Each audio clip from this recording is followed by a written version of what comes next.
తీసుకున్నాం. అందరం కుటుంబ సభ్యులుగా అందరం కూడా ఫోటో తీసుకొని ఇప్పుడు అందరూ కూడా కార్యక్రమాన్ని ముగిస్తాం. Thank you. అందరికీ నమస్కారం అండి. ప్రస్తుతం జగన్మోహన్ రెడ్డి గారు నర్సీపట్నంలో అయితే పర్యటనలో ఉన్నారు మెడికల్ కాలేజ్ సందర్శనకి. ఈ నేపథ్యంలో జగన్మోహన్ రెడ్డికి భారీ షాక్ తగిలినట్టే చెప్పొచ్చండి. ఇక్కడ మీకు చిత్రంలో కనిపిస్తున్న వాళ్ళందరూ యాక్చువల్గా వైసీపీ కౌన్సిలర్లు, కార్యకర్తలు, లీడర్లు అండి. వీళ్ళందరూ కూడా జగన్ పర్యటన మొదలైన దగ్గర నుంచి ఆయన దగ్గరే ఉన్నారు. కానీ సడన్గా జగన్మోహన్ రెడ్డి దగ్గర ఉన్నటువంటి వాళ్ళు చేస్తున్న పిచ్చి చేష్టలు చూసి వీళ్ళకి నచ్చగా వెంటనే చింతకాయల అయ్యన్న పాత్రుడు గారి ఇంటికి వచ్చి ఆయన సమక్షంలో ఒక పక్క జగన్మోహన్ రెడ్డి అటు నుంచి వెళుతున్నా కూడా టీడీపీలో అయితే జాయిన్ అయిపోయారు. మీరు చూడొచ్చు, దాదాపుగా 100 నుంచి 200 మంది.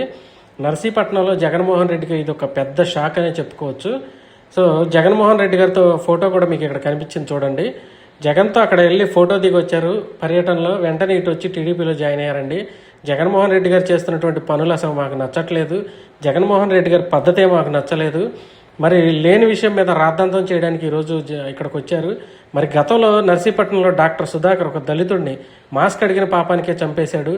మరి ఎంతోమంది దళితులు, చీరాల్లో కిరణ్ అనే యువకుడిని మాస్క్ పెట్టుకోలేదని చంపేశారు. అలానే ప్రసాద్ అనే యువకుడు ఎవరైతే శిరోమండనం చేయించారు ఇసుక లారీలు వెళుతున్నాయి అని, మద్యం కేసులో లిక్కర్ బాగాలేదు, నాసిరకం లిక్కర్ అమ్ముతున్నారనేందుకు పొంగనూరులో ఓంప్రకాష్ అనే దళిత యువకుడిని చంపేశారని చెప్పి జగన్మోహన్ రెడ్డి గారు చేస్తున్నటువంటి చేష్టలు కానీ ఆయన పార్టీ వాళ్ళు అనుసరిస్తున్న విధానాలు నచ్చక, పైగా వీళ్ళందరూ ర్యాలీలో ఉండగానే వాళ్ళందరూ రప్పా నరుకుతాం, అడ్డంగా వచ్చిన వాడిని తొక్కుకుంటూ పోతాం లాంటి డైలాగులు వాడుతా ప్రజాస్వామ్యానికి వ్యతిరేకంగా, ప్రజాస్వామ్యానికి తూట్లు పొడుస్తా నిర్ణయాలు తీసుకుంటా జగన్మోహన్ రెడ్డి గారి పర్యటన సాగిస్తునేసరికి వీళ్ళందరికీ నచ్చక చింతకాయల అయ్యన్న పాత్రుడు గారు స్పీకర్గా ఉన్నారు, ఆయన రాజ్యాంగబద్ధ పదవిలో ఉన్నారు కాబట్టి ఆయన ఈ కార్యక్రమంలో పాల్గొనలేదు. చింతకాయల విజయ్ గారు సమక్షంలో వీళ్ళందరూ కూడా తెలుగుదేశం పార్టీలోకి అయితే వెంటనే జాయిన్ అయిపోయారు.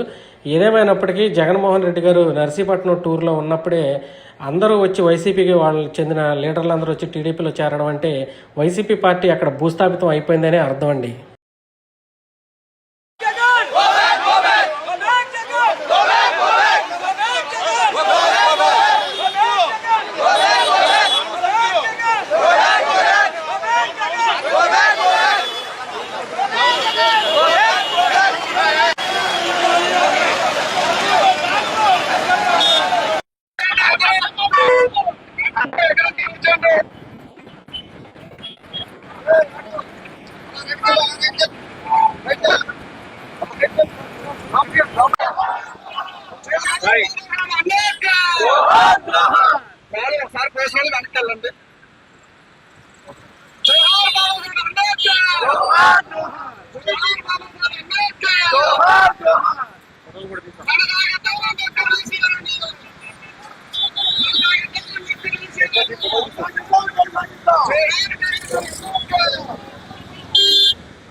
దయచేసి వెహికల్స్ ఆపండి, ఒక నిమిషం.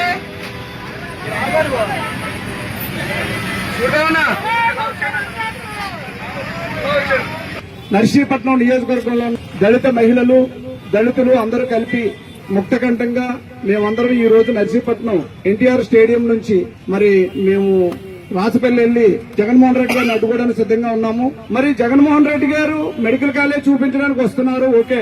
కానీ ఆనాడు ఉన్నటువంటి కరోనాలో కష్టపడి పనిచేసినటువంటి, ప్రాణాలు తెగించి కష్టపడి పనిచేసినటువంటి డాక్టర్ సుధాకర్ గారు, ఆయన కూడా దళితుడు, N95 మాస్క్ అడిగినందుకు ఆయన నిర్దాక్షిణ్యంగా సస్పెండ్ చేసి ఆయనకి రాంగ్ ట్రీట్మెంట్ ఇచ్చి మెంటలోడుగా సృష్టించి విశాఖ నడివీధుల్లో ఈడ్చి కొట్టించి ఆయనకి గుండెపోటు రప్పించి చంపేశారు మరి ఆనాటి వైసీపీ ప్రభుత్వం. దీనికి ముఖ్య కారకులు ఎవరు అంటే ఆనాటి నర్సీపట్నం మాజీ ఎమ్మెల్యే ఉన్నటువంటి పెట్ల ఉమాశంకర్ గణేష్ గారు ఆ దారుణాన్ని ఒడిగట్టారు. మరి ఈనాడు లేనిపోయిన మెడికల్ కాలేజీని చూపిస్తూ వర్చువల్ గా నర్సీపట్నంలోనే శంకుస్థాపన జరిపించి దళిత సోదరులందరూ కనువిప్పు చేసుకోవాలని మరి జగన్మోహన్ రెడ్డి మీరు కూడా ప్రశ్నించాలి.